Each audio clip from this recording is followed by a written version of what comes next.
Ito po ang sinabi nito ni Terry Redon tungkol po rito sa bloodbath na to. Papunta na sa bloodbath. Ito ang pahayag ni Bicol Saro Party List Terry Redon kaugnay ng paparating na pag-usad na impeachment proceedings laban kay Vice President Sara Duterte na inaasang iigting sa mga susunod na pagdinig. Ayon kay Redon, papasok na umano ang proseso sa mas mainit at kritikal na bahagi na ito na kanyang inilarawan bilang isang bloodbath. Tingin ko palipad hangin lang yun, lalo na't higit paparating na po yung impeachment hearing. Parating na ho tayo sa exciting part mga kaibigan. The bloodbath will happen on Tuesday in each and every arena na pwede ho talagang papanagutin ang ating Vice President. Ayan. So, ang take po natin dyan kay Redon, alam niyo po, sanay po tayo, ako po ay galing po sa pagbablog sa boxing. Normal po to, no? Hinahype yung laban.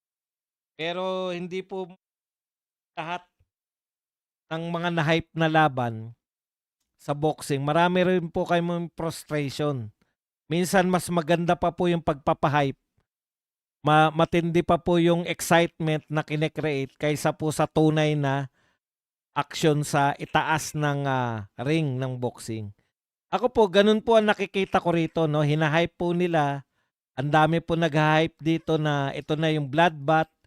Ito na po yung tunay na labanan. Malalantad po si BP Sara. Ano pa po ba yung sa tingin nyo, yung masasabi ninyo dyan, ano pa sa tingin nyo yung dokumento o yung mga ebidensya na mailalabas ninyo na sa tingin nyo ay kagugulat pa ng mga Pilipino? Lahat po ng matitinding akusasyon nyo kay BP Sara na si BP Sara ay magnanakaw, si BP Sara ay lustay, si BP Sara ay mamamatay tao, si BP Sara ay may Mary Grace Piatos at kung ano-ano pa. Ano pa po? Hindi po natitinag yung suporta ni BP Sara yung mga Duterte.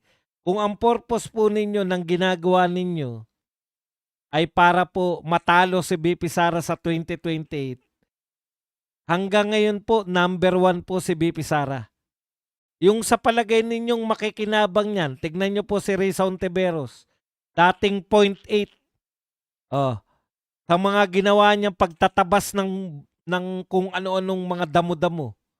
Sa ginawa niyang parang pelikula na mahal ko ang Pilipinas. Sa pagpunta niya ron sa Kalayaan Island, imbis na madagdagan yung punto sa rating, dating 0.8, ngayon 0.7 na lang. Si Leni Robredo, pangatlo na. Talo pa ni Raf Tulfo. Oh.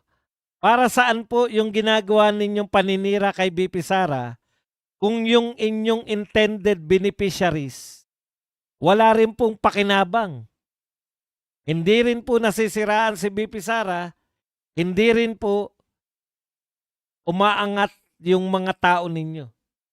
Isa lang po paliwanag niyan, masyado na pong politicize ang mga tao ngayon. Ano man ang marinig namin, ano man ang makita nyo, ipakita nyo, ilabas nyo man si Madriaga. Ngayon pa lang po Sino yung naniniwala kay Madriaga ngayon? Yung mga kakamping, loyalista, Dilawan, Makabayan Black. Sino mga hindi naniniwala? Yung mga Duterte. Pagkatapos po ng hearing, sino ang naniniwala kay Madriaga? Dilawan, Kakamping, Makabayan Black, loyalista. Sinong hindi mo naniniwala kay Madriaga?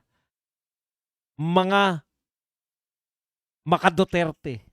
Wala na pong magbabago. No? Hindi na po mababago kahit na anong sat-sat nyo riyan. Sige nga, kung totoo nga na nakakapagbabago yan, sino ba nagbibida-bida dyan? Si Luistro, si Dilima, di ba? Sila yung bidabidahan dyan, di ba? Sige nga, tignan nga natin pagkatapos nga nito, tumakbo nga kayong senador kung mananalo kayo.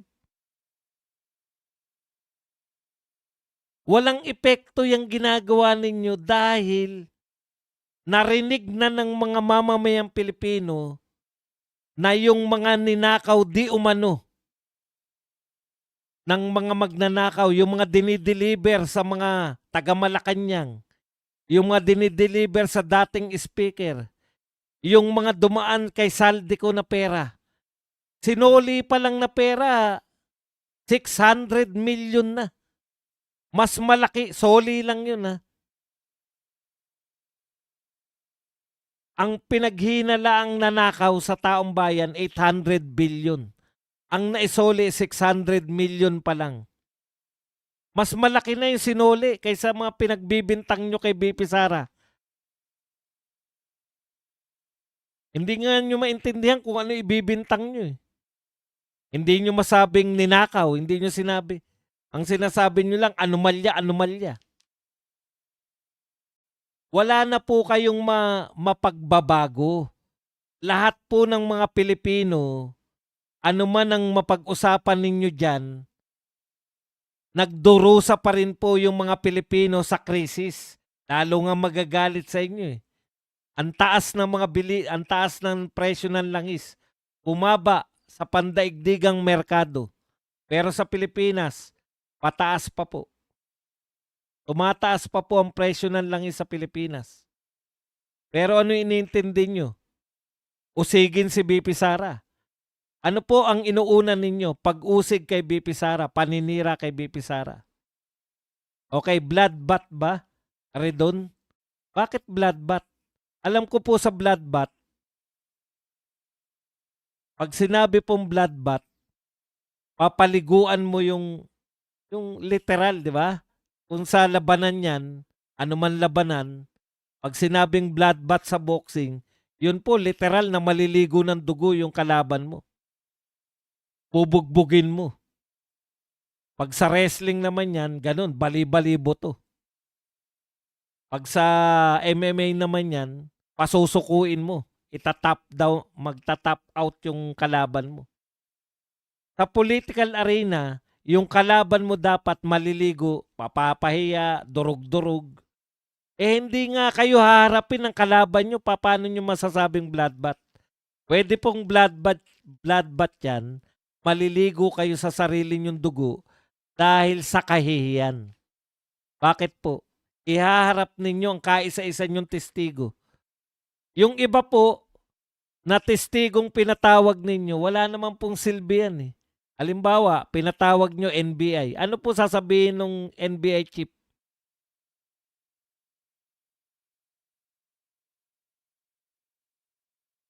Wala naman, hindi po first-hand information yun, yung sa NBI chief. Nag-iimbestiga lang sila. Tatanungin nyo lang sila. Ano na po ang latest sa investigasyon nyo?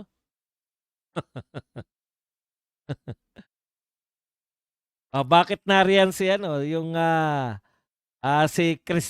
si Crispin Remulla?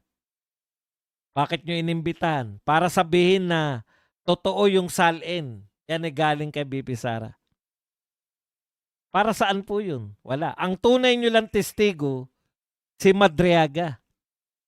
Pero si Madriaga, sabi mismo ng inyong pinakamatalinong abogado dyan, na miyembro ninyo sa Justice Committee, yung pinakamatalino yung abogado dyan, si Rufus Rodriguez, ang sabi, polluted source yan. Polluted. Si Madriaga bilang testigo, polluted source. Hindi katiwa-tiwala ang kanyang, ganyan po yung mga maaalam po sa batas. Alam po nila na ang pag-PDL po, hindi po masyadong binibigyan niya ng pansin ng mga judge. Kaya nga po walang gaano eh. Sa panahon lang po ni BBM, pandalas na ginagamit yung mga bilanggo. Never po sa ibang mga panahon na ginagamit po yung mga bilanggo bilang mga mga testigo. Eto, pangunahing testigo nyo pa si Madriaga eh. Kasi po mayroon mismong question sa kanilang pagkatao. Piruin mo ang latest niya sinabi. Siya ay sinusuhulan ng 500 million pesos. Pero tinanggihan niya. Ha? Ano ba kaso mo? Ano ba kaso ni Madriaga para tanggihan niya yung 500 million na suhol? Ang kaso niya po ay kidnap for ransom.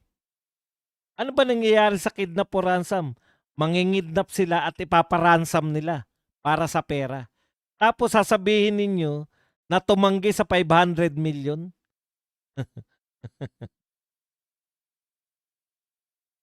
Hindi po ba? Kaya nga po, pag nanonood kayo ng mga sa pelikula, 'di ba? Ang una pong ginagawa sa mga testigo, inaano muna yung pagkatao. Kung katiwa-tiwala ba 'to? Yun po yung kaya po bibihira po yung PDL na ginagawang testigo. Lalo na kung ang pagkakakulong niya ay wala namang kinalaman dito sa tinetestify niya. Okay. Oh, malamang. Kita niyo yung inala ng mga tao. Kaya yung dating NBI ay nag-resign na lang. Kasi ayaw niyang ipahamak yung Vice President ng Pilipinas. Ikalawa, Ridon, baka kayo ang maligo, no? Baka yung bloodbath para sa inyo. Bakit? Kasi wala naman si BP Sara dyan. Hindi nyo mapapahiya yung wala dyan. Baka kayo lang po ang mapahiya. O, ang sinusunod nyo kasi si De Lima. Si De Lima po ay nag-aakusa. Siya po yung complainant. Bakit siya yung masusunod? Diyan kayo napahamak Sa amin ngayon, dahil dito sa mga nangyayari na to, pasalamat din kami. Kasi dati hindi ko to alam, hindi naman ako abogado Ngayon po nalalaman namin yung batas ng ebidensya. Ayon po sa isa po sa mga nagsulat ng saligang batas, mali yung ginagawa ninyong pagsabpi na sa salin, mali yung ginagawa ninyong pagsabpi na sa bank records. At kung ano-ano pang pinapasabpi na yung papeles. Bakit? Dapat, kung ano yung binigay na ebidensya ng complainant, doon po kayo magpapasya. Hindi po pwede. Eto, nagsulat na to ng Constitution at saka dating justice ng Supreme Court. Sabi niya, you cannot improve the evidence of the complainant. Hindi mo po pwedeng dagdagan yung ebidensya ng complainant. Kung ano yung ebidensya ng complainant, yun na yun. Lilinawin nyo lang. Pero hindi kayo pwedeng magdagdag. Ano yung salin? Bakit kayo aminado si Luistro, wala pa kayong hawak na salin? Kung wala kayong hawak na salin, hindi nyo pwedeng dagdagan yung complainant. Ibig sabihin, nasa inyo na yung complainant, yung complaint nila, nariyan na yung mga papeles, pati ebidensya dapat nariyan na. Badong, sabi nga ni Luistro, kung hindi sila magkukondak ng hearing, paano nila madidetermine kung may anong tag doon? Probable cause. Ano yan, manghuhula sila? Hindi po. Hindi po kayo manghuhula. Pag walang ebidensya, ibasura nyo dapat. Hindi sinabi na kayo ang maghanap ng ebidensya. Ay, sinabi pala ni De Lima, pwede yan. Sabi ni Rufus Rodriguez, hindi po pwede itong ginagawa natin. Hindi natin po pwede.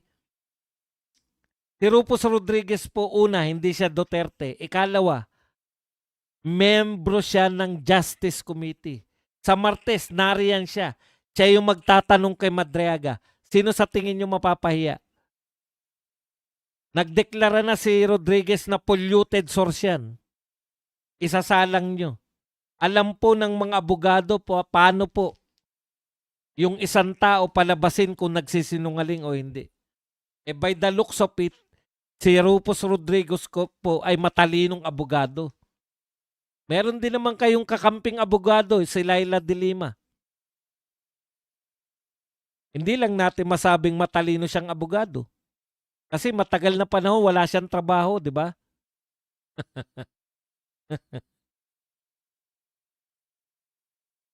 Kung matalino siyang abogado, sino po ang kumuha sa kanya na may kaso?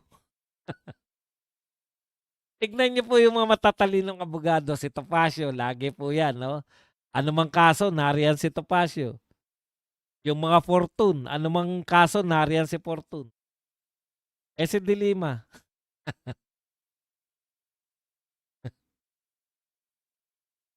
Okay.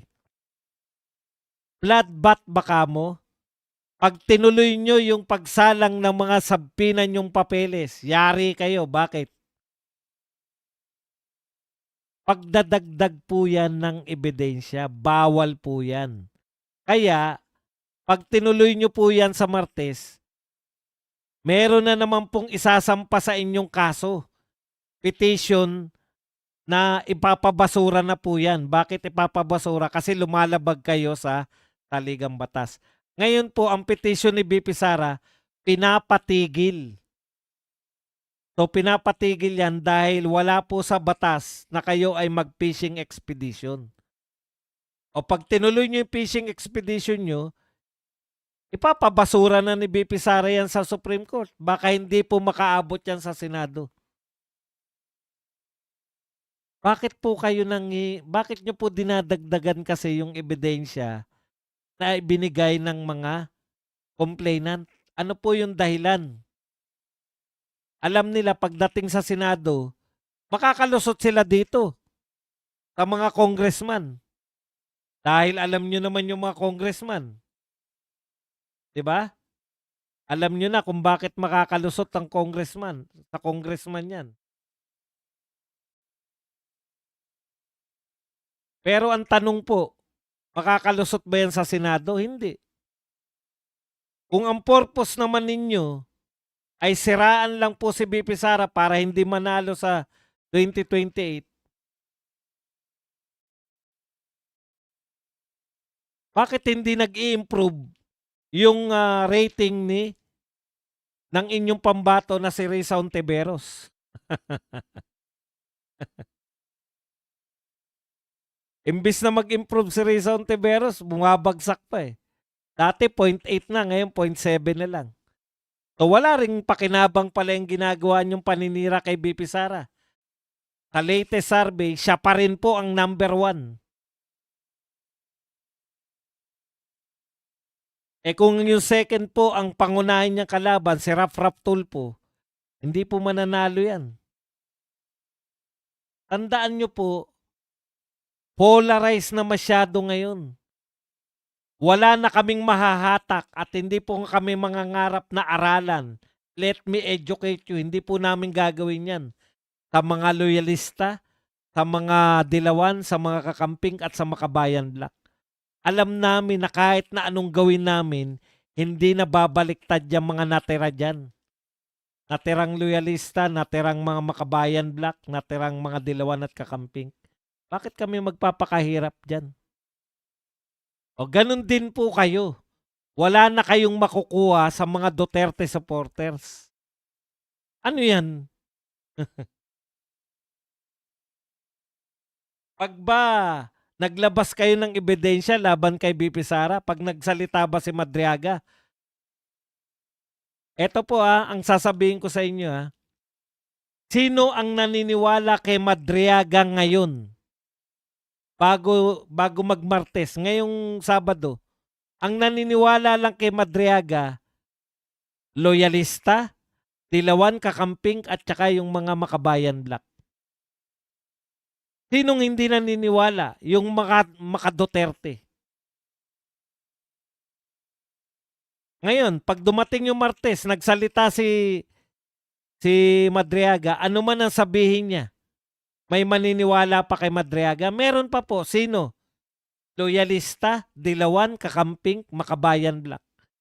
Sino ang hindi pa rin naniniwala? Pro Duterte. Lahat ng supporters ni Duterte.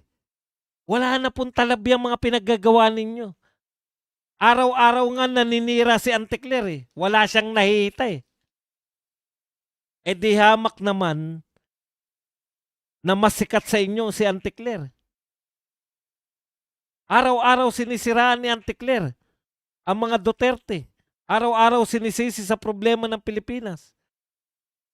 Hanggat mataas ang presyo ng bilihin, hanggat mataas ang presyo ng langis, hanggat hindi napapakulong yung mga magnanakaw yan sa flood control, wala nang maniniwala sa inyo. Nagsasabi pa si Redon na diversion lang daw. O yan, no? Diversion lang daw tong ginagawa ni BP Sara. Si BP Sara pa nag-diversion? Yang mismong impeachment trial ay diversion yan. Ngayon, dinadagdagan nyo na po. Hindi na lang po ngayon yung kapalpakan ninyo sa panghuhuli ng mga magnanakaw sa flood control. Nadagdagan na rin yung kapalpakan ninyo sa pagtugon sa krisis sa langis. Kitang-kita po ng mamamayan yan.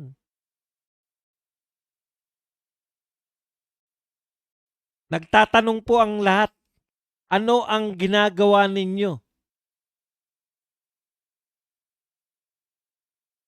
Ano po ang ginagawa ninyo? Mr. President, anong wala kaming ginagawa? Nagdeklara na ako ah. Yun na yun. Kala nyo ba may kasunod pa yun? Nagdeklara na siya ng National Energy Emergency. Yun na yun. May bonus pa nga eh. Nagtatag siya ng Crisis Committee. Wala pang ang crisis committee, wala pang ang crisis, may crisis committee na siya eh.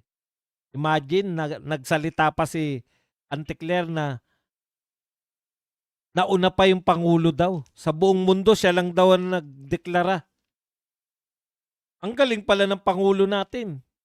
Ang galing magdeklara. Pero umaksyon, hindi kayang umaksyon.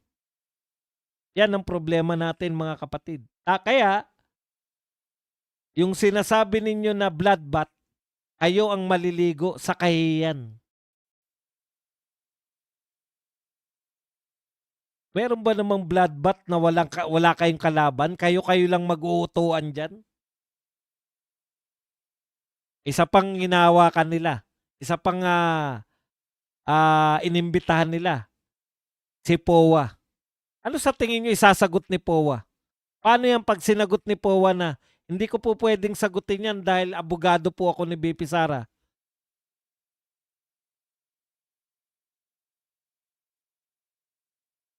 Umaasa ba kayo na si POA ikakampi sa inyo?